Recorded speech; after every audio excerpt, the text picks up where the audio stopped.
Coucou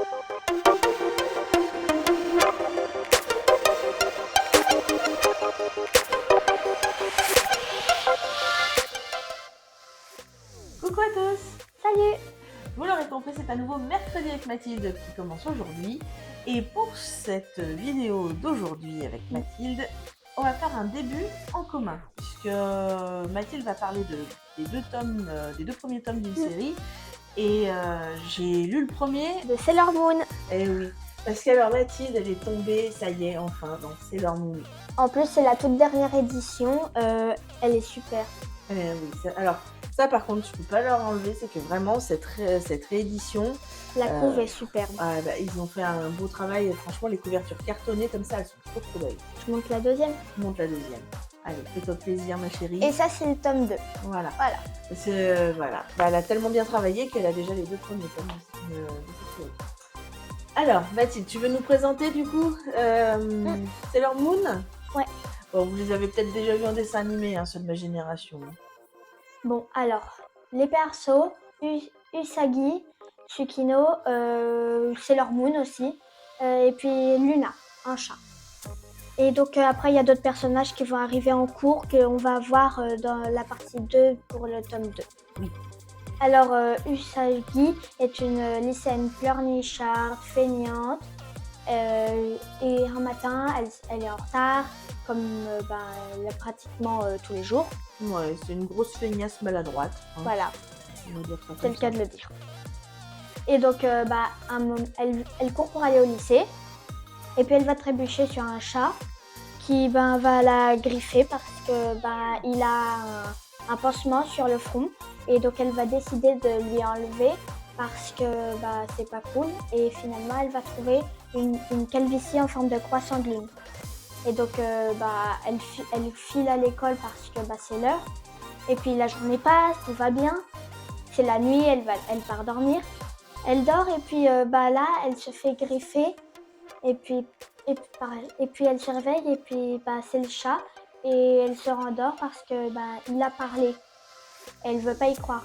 Donc là, le chat, il utilise la ruse et il lui dit: j'ai un cadeau pour toi, je vais t'offrir une branche.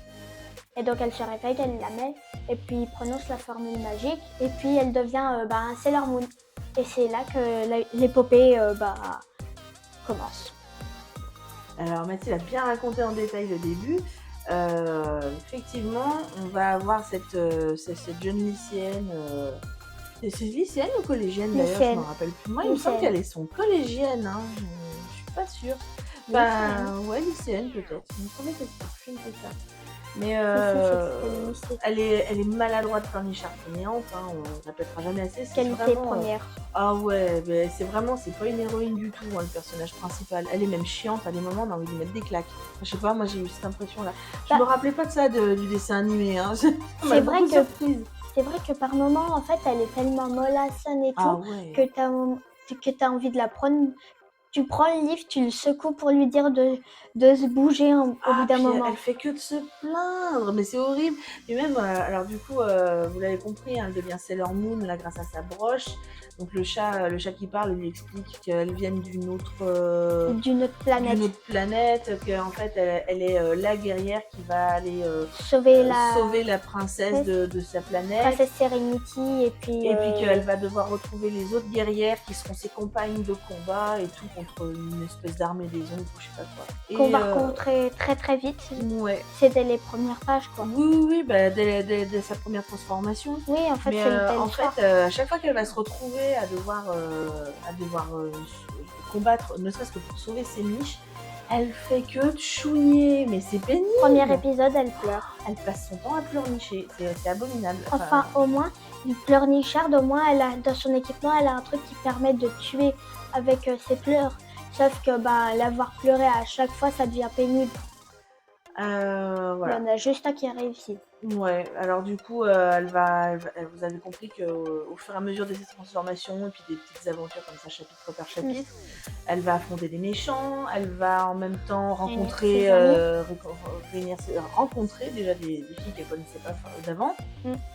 devenir copine avec, et puis se rendre compte que bah, ça va être des guerrières elles aussi. Il va y avoir, alors elle c'est Sailor Moon, mais il va y avoir Sailor Mercury, Sailor Mars, Vénus, Jupiter. Toutes les planètes vont y passer. Et il va y avoir le Tuxedo. Alors là, explosion amoureuse. Ah bah ouais, parce que s'il n'y avait pas en plus un beau garçon dans l'histoire, ça serait pas une vraie histoire pour les filles, hein? C'est clair. N'est-ce pas? Donc voilà. Bon, vous avez compris, Mathilde vous donnera son avis final à la fin aussi de son retour sur le deuxième tome, mais vous l'avez compris qu'elle a kiffé de ouf. Moi, je vous explique tout de suite, j'ai mis que 3 étoiles sur 5, tout simplement parce que, alors, c'est gentillesse, ça fait fifi, c'est pas trop mal. Oui, ça fait appel à mes souvenirs d'enfance, puisque bah, je regardais comme beaucoup sur Club Dorothée Sailor Moon. Mais par contre, je trouve que le scénario, il est classique, il est assez banal, et surtout à des moments, c'est un peu brumeux, c'est un peu. Ouais, alors c'est vraiment du niveau pour les enfants. Si vous avez de bons souvenirs, vous, comme moi, hein, en tant qu'adulte, de vos animes sur Club Dorothée, essayez peut-être pas trop d'aller le lire. Vous risquez d'être un peu déçus, c'est un peu cucu et c'est un peu laborieux.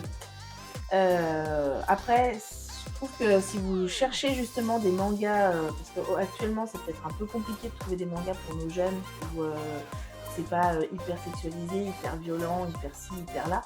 Là, si vous cherchez un manga pour vos filles, pour vos jeunes filles, allez-y à fond. Foncez. Ah ouais, parce que c'est vraiment girly de ouf, hein. C'est tout rose paillettes, c'est tout mimi, il y a du chat mignon, il y a du beau garçon, il y a des filles badass. Et puis il y a les têtes comme ça montre bien. Il n'y a pas besoin d'avoir les couleurs pour voir que c'est tout mignon. Ah voilà, c'est ça, c'est vraiment que du mignon rondoudou quoi. Voilà. Donc ça se voit en fait. Je vous le dis, hein, j'ai pas lu la suite, je sais pas si je la lirai, peut-être pour faire plaisir à Mathilde, pour discuter de ça avec elle, mais pour le moment, le tome 2, je l'ai laissé où il était. J'ai pas eu le temps, puis alors j'ai pas eu l'honneur de le lire. Donc Mathilde, si tu veux nous parler du tome 2... D'ailleurs, on a oublié l'autrice. L'auteur, désolé. C'est Naoko Tekoshi. La prononciation, c'est pas ça, je pense. Pour une fois que c'est pas moi qui prononce mal, ça me va très bien. Je vais pas m'amuser à le faire. Voilà. Ouais, donc si tu veux nous parler un petit peu du tome 2, parce que du coup, je sais plus, le tome 1, il se termine... Il se termine, c'est hasardeux. Moi, j'ai déjà lu à la bibliothèque, vous avez les 2 premiers tomes, ou les 3. Je connaissais déjà la fin, mais le tome 2, à partir de la moitié, je connaissais pas. Donc moi... Allez, avance! Ouais, est-ce que ça avance un petit peu dans l'histoire, dans le tome 2? Dans l'histoire, ça avance. Le tome 2, ça avance méga. Oh non, on va peut-être le lire finalement. Mais bon. Alors déjà, je vais donner mon avis sur le tome 1. Alors moi, je trouve ça top, sauf que en fait, c'est trop cuculapraline un petit peu. Mais c'est un petit peu le but du livre, je pense. Après, t'es peut-être un peu grande maintenant, puis t'as l'habitude de lire des trucs un petit peu d'un cran au-dessus, je dirais. Donc c'est peut-être pour ça que tu le trouves trop cucu. Mais de base, pour des jeunes filles de 10-11 ans, ça passe, hein, clairement. Mais ouais, Mathilde a l'habitude de lire des trucs beaucoup plus complexes, beaucoup plus compliqués, beaucoup plus matures. Donc je trouvais ça sympa. Mais c'est vraiment un coup de cœur pour moi et je compte bien continuer la série. Et j'ai mis 5 petits cœurs. Voilà. Bon, merci Mathilde pour ton retour. J'espère que tu auras donné envie à d'autres jeunes lecteurs de commencer cette série. Que ça aura été la Madeleine de Proust d'autres mamans comme moi, de ma génération. Et puis en attendant la prochaine, lisez.